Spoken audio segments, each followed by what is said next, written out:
I'm sure all of you have probably heard stories. Seminary is not an easy place to get through. I've just finished my 8th year in the program, going into year 9. I also joined right out of high school. However, even for me, who I think seminary is easy for me more than most people, it ain't easy. When I first joined my first year, I was in total denial of the possibility of not being a priest, right? Kind of my whole life grew up thinking that was God's plan for me, and I couldn't entertain the notion that maybe that wasn't true and I've been wrong this whole time. That was a tough thing to go through that first year. Second year I got over that, thanks be to God, and I'm sure your prayers. And then I started thinking again, this missionary life, I kind of am really attracted to that. That kind of, again, laying down your life, totally going across the world, who knows where, to help people in that way. Went to Argentina, came back, really starting to think about this during the retreat the second year. We had this amazing retreat center the Jesuits were holding in Texas, and by the end of that retreat, I realized that that was not for me.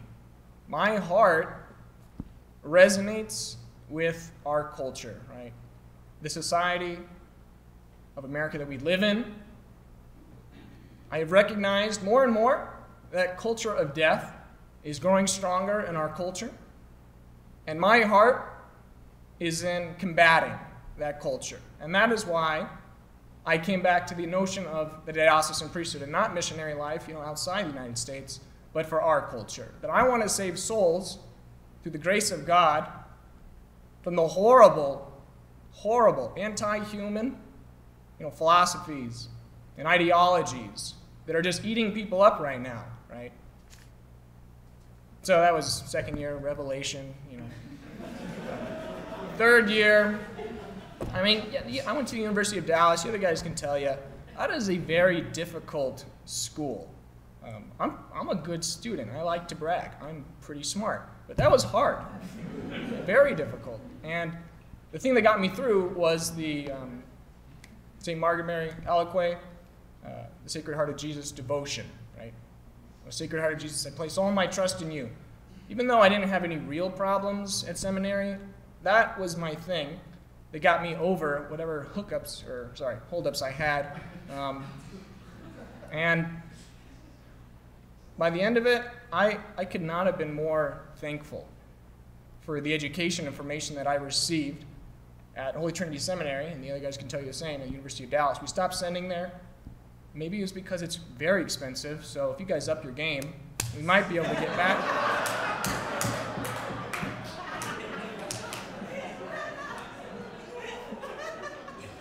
I don't know, talk to Father Tramley about it, I don't know. But I was committed, right? Like the priesthood, this is for me. Right, God, he reveals things in your heart, and when he reveals these desires, that's a sign, right? You have a calling. So then I was very glad to move on to the next phase of theology at Mount Angel Seminary in Oregon. A beautiful place. I love the Benedictine spirituality we have there with the monks. And I fell in love that first year of theology, right? This is my 5th year. I fell in love with the priesthood and the Mass, which you think I would have already done that before I joined, But that wasn't the case. I thought God wanted me to be X. I believe him. I'll do X, whatever X is. But again, you should trust God because he designed your heart.